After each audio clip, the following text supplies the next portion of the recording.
this clinic was something that he and Taylor came up with. They invited Jason and I to come on board, and it's because all three of us share the same passion, and that is, first and foremost, a passion for Christ. Secondly, we love the kids. And thirdly, we love the rain. So, obviously, like Jordan said, it's easy for us to talk to you about a horse. There's no emotion there for us. We all love a horse, and we've all spent a lot of time doing that. This is always the hard part for me. 5 years in a row, I've tried 5 different ways to prepare for this where I don't sound like a big ball bag up here. This year I thought I'd go cold turkey, and I had a few things lined up, and while I'm sitting there listening, I hear in my mind that I have it all backwards again. So this is never something that we figure out. But I love these two guys like brothers. I can't make it to the first part of it. And what came to mind?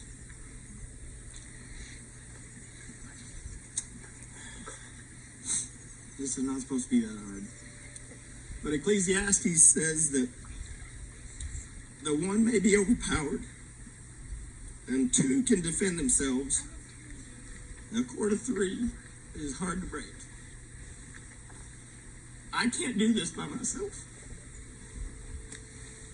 These two men push me every day. Obviously, horseback, they push me. But they push me to be a better leader, which is not easy for me. So, I came this morning to talk to you about 2 things that are hard for me.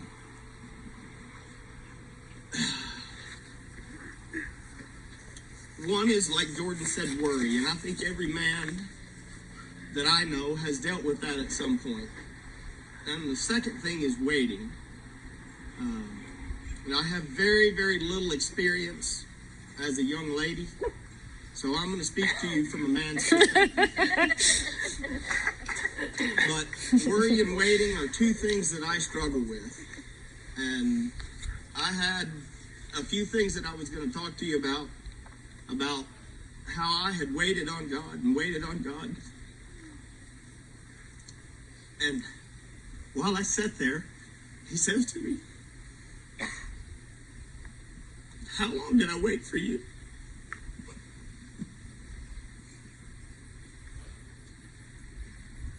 We may not have time for the rain, and if it takes me this long to do this, Lord. So, one of my favorite passages is Psalms 37. I wish I could get somebody else to read that for me. But it starts out, "Do not fret because of those who are evil or envious, for the grass will soon wither, and like the green plants, they'll die away. But trust in the Lord and do good.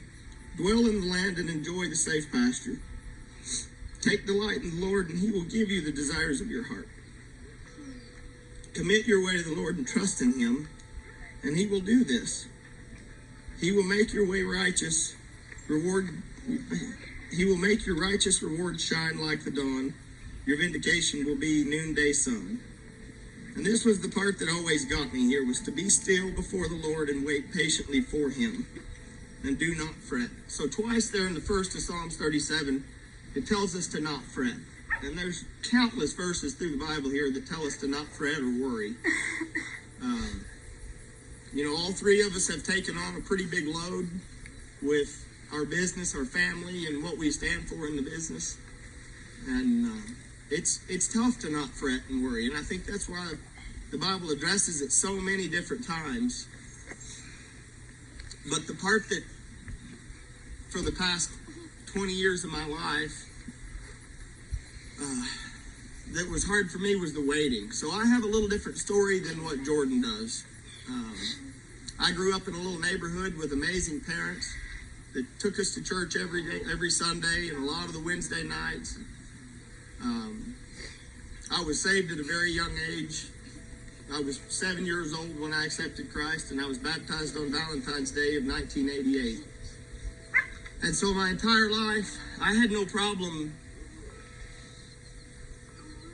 confessing my relationship with Christ or telling people about Christ. I didn't have an issue with that. I would answer questions people asked me. I'm not a scholar by any means of the book, but I have read it multiple times. And I had no problem with that part of it. But like Jordan was talking about, it's one thing to be saved, and it's another thing to be surrendered. And I had no trouble with knowing where I was going to go when I die. There's no doubt in my mind what my plan is. But it didn't seem to be a lot of sense in being here and being saved if I wasn't useful. So, just like Jordan and Jason both, I wanted to be the best. I wanted to win everywhere we went. But my business wasn't set up for that. I wasn't set up for that. I spent 3 years as an apprentice. I'd gotten a show pin twice in that 3 years. So when I started my own business, I probably had $1,500 in earnings. And that is a horrible idea. Horrible idea. So the majority of my business starting out was a lesson business. And I would, whatever people wanted to hear, they could come in there and pay me $20 or whatever it was back then for a riding lesson. And that's how my business ran. And I can remember being in Glen Rose, Texas in March, and I had 20-something head of horses there, and I never put my boots and spurs on. All I did was coach. I sat in a chair, and I coached and coached and coached and coached. And I remember seeing Jordan show up with a bay Jerry Lee Surprise, and he goes in and he schools this horse and marks a 74.5, and I'm thinking, he can go in there and practice and mark things that I can't do what I'm trying to do. And I remember it was kind of a round-the-clock horse show. It was the middle of the night there, and I'm sitting in the warm-up pen, and I'm obviously frustrated because this is not where I want to be. You know, this is not the level that I want to be at in this industry.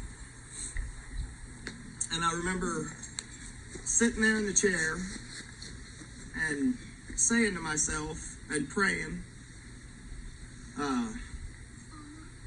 I said, God, this is not what my desire is. This is not what my goal is. But if this is where you want me to be,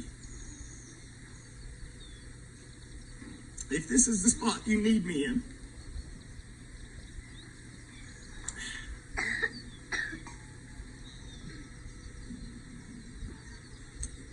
then use me in the best way we can use me to glorify you.